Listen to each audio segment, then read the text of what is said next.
भगवान राम की कथा का रसपान करने वाले प्रेमियों, जब लक्ष्मण जी ने शूर्पणखा के नाक कान काट दिए तो वह लहूलुहान होकर विलाप करती हुई अपने भाई खर और दूषण के पास पहुंची।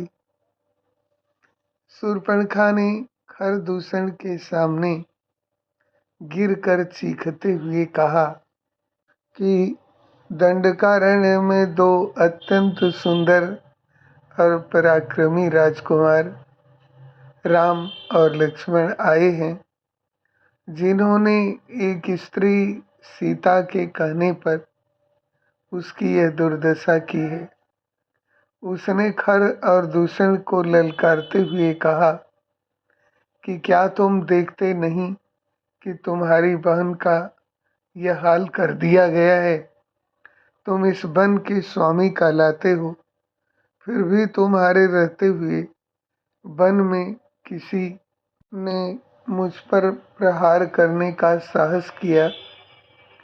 उसने मांग की कि वे तुरंत उन दोनों तपस्वियों का वध करें। उसने यहाँ तक कहा कि वह दोनों का और सीता का रक्त पीना चाहती है, तभी उसे शांति मिलेगी। शूर्पणखा ने केवल अपनी व्यथा ही नहीं सुनाई, बल्कि उसने खर और दूषण के अहंकार को भी चोट पहुंचाई।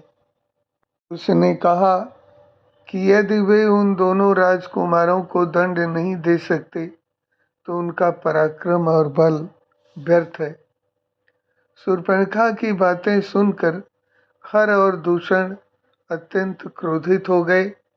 उन्होंने पहले 14 राक्षसों को भेजा, जिनका वध राम जी ने आसानी से कर दिया। इसके बाद खर और दूषण स्वयं 14,000 राक्षसों की सेना लेकर युद्ध करने गया, लेकिन भगवान राम ने अकेले ही उस पूरी सेना सहित खर और दूषण का संहार कर दिया। महर्षि वाल्मीकि ने रामायण में लिखा है कि 14 सहस्राणि रक्षसाम भीम कर्मणाम निहितानि जनस्थाने शरैरग्निशिखोपमैः। और इस प्रकार जब 14,000 राक्षसों का वध हो गया, तब अकंपन ही वह व्यक्ति था जो रावण का मामा लगता था, बचकर लंका पहुंचा। अकंपन ने ही सर्वप्रथम रावण को बताया कि राम को युद्ध में जीतना असंभव है।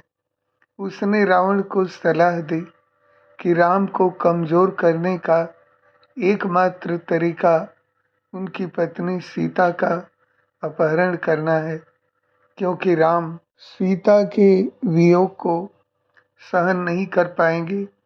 जब राम रावण का मुख्य युद्ध लंका में शुरू हुआ, तब अकंपन ने ही राक्षस सेना की ओर से वीरतापूर्वक युद्ध किया।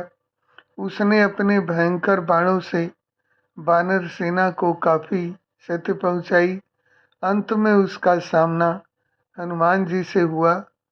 हनुमान जी ने एक विशाल वृक्ष उखाड़कर अकंपन पर प्रहार किया, जिससे उसका वध हुआ। उसका नाम अकंपन इसलिए था क्योंकि वह युद्ध में कभी कंपित या विचलित नहीं होता था। वह न केवल एक योद्धा था, बल्कि एक कुशल जासूस और रणनीतिकार भी था। सज्जनों, उसकी सलाह ने रामायण की दिशा बदल दी थी। आप सबका कल्याण हो और दिन भी अच्छे से बीत जाए। जय सीताराम।